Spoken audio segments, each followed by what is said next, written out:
So today let's take a look at the most iconic projects on this planet and see why some have failed and why some have succeeded. So let's start with the facts. What are the facts?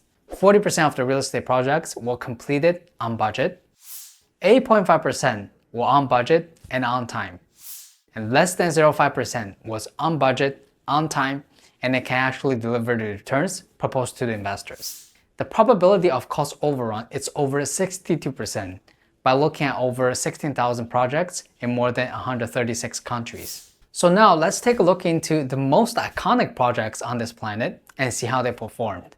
The first project is the Sydney Opera House, with an original budget of $7 million, but ended up costing more than $102 million, taking more than 10,000 people and more than 14 years to complete.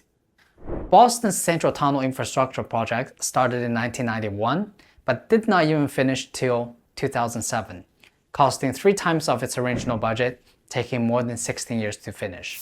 NASA's James Webb Telescope costed more than $9.7 billion, nearly double of its original budget, and its launch date has been delayed more than 7 years since its baseline that was established in 2009. These are all mega projects, and you might be thinking they're not relatable to you. So here is an example of how an everyday real estate project can go wrong, and this is a real-life example.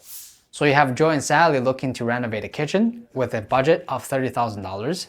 So they started with flooring, and once they put in the new flooring, they noticed the flooring doesn't quite match the paint. So they had a new paint.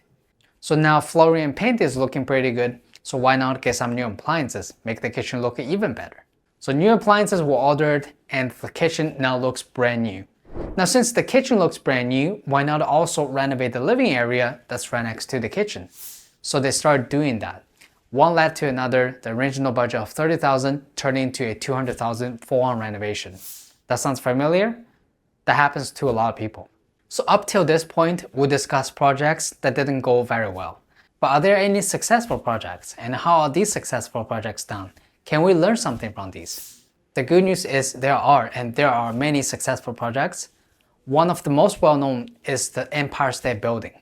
Back then, 𝘂𝗲𝗿𝗏 and 𝘂𝗲𝗿𝗏, founders of Empire State Inc., were approached by L. Smith, governor of New York at the time. Together, they were looking to create a skyscraper. The design for the Empire State Building was changed 15 times, till it was ensured to be the world's tallest building. Construction started on March 17, 1930, and the building opened its door on May 1, 1931, and it soon became a cultural icon. Due to the Great Depression and World War II, the owners of this building did not make money till the 1950s, but at least the building was completed on time in less than 14 months and 18% under budget. Another success story is Denmark's schooling project in Nepal, building 20,000 schools for the local kids.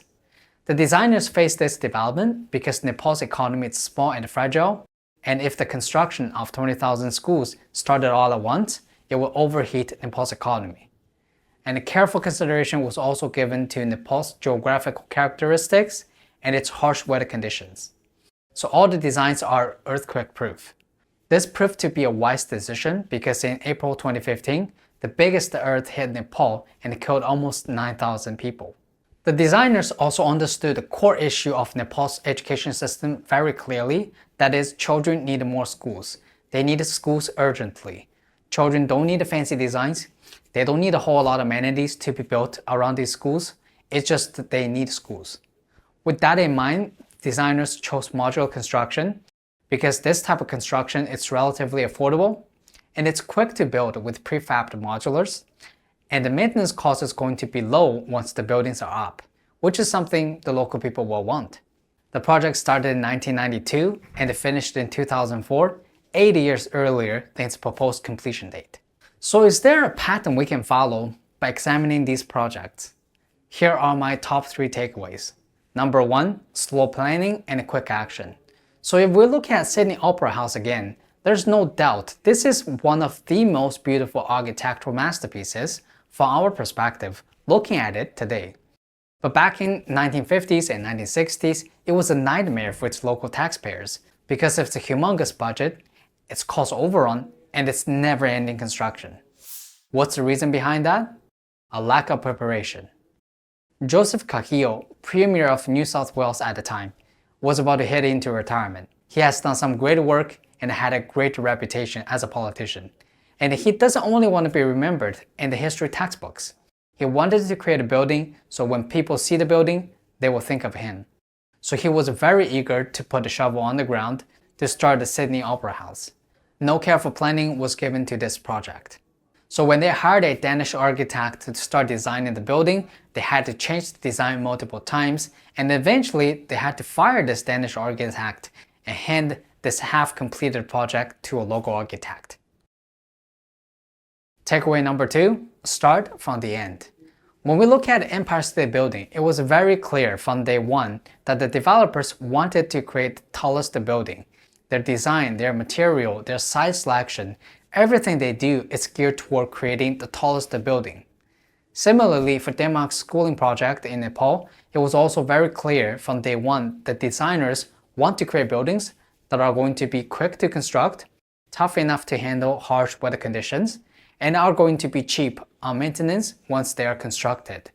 So the developers of these two projects, before they even start doing anything, they already know what the end picture looks like, and they start with the end picture in mind.